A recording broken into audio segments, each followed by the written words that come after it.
Good day, and welcome to Zoyol's News. I'm Michael Reed. Our top story this hour: the United States has launched fresh strikes on Iran, as President Donald Trump vows retaliation following the deaths of American service members, and tensions between Washington and Tehran continue to escalate.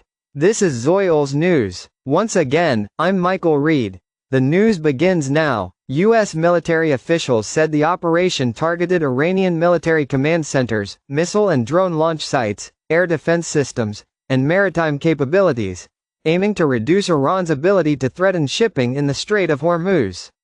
President Donald Trump framed the strikes as retaliation for the deaths of American service members. He saw Iran had been hit heavily as an act of honor for 3 U.S.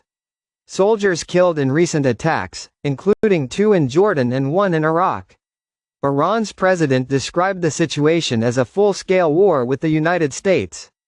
Tehran said its forces had attacked 2 oil tankers in the Strait of Hormuz and struck U.S.-linked military assets in Bahrain and Kuwait.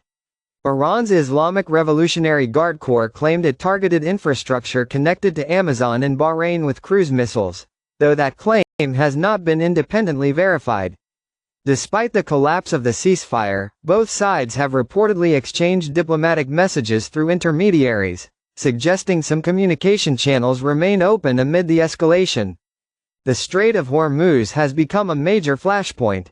The U.S. military says commercial vessels continue to transit the waterway, while Iranian authorities reported rescue teams evacuating crews from 2 tankers they say were hit.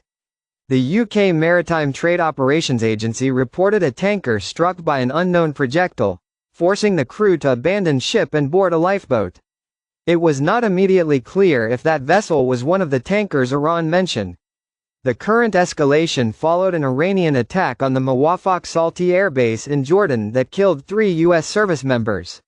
The Department of Defense identified 2 victims as Private Isabella Gonzalez, 19, from Texas, and Lieutenant Tyler James Feehan, 25, from Hawaii. Remains of a 3rd service member were later recovered. Across the region, Jordan reported intercepting 3 Iranian missiles, Kuwait said it shot down Iranian drones, and Bahrain reported drone attacks on air navigation systems without disruptions to flights. Iranian state media reported U.S. strikes hit locations including Tabriz, Chabahar, Kanarak, Bandar Mashar, and Bandar Imam Khomeini. Iran's Revolutionary Guards claimed 2 oil tankers exploded while passing through what they called an unsafe route in the Strait of Hormuz. The U.S. military rejected that claim, adding further uncertainty to the unfolding confrontation.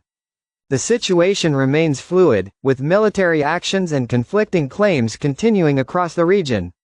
That wraps up our report on the latest escalation between the United States and Iran.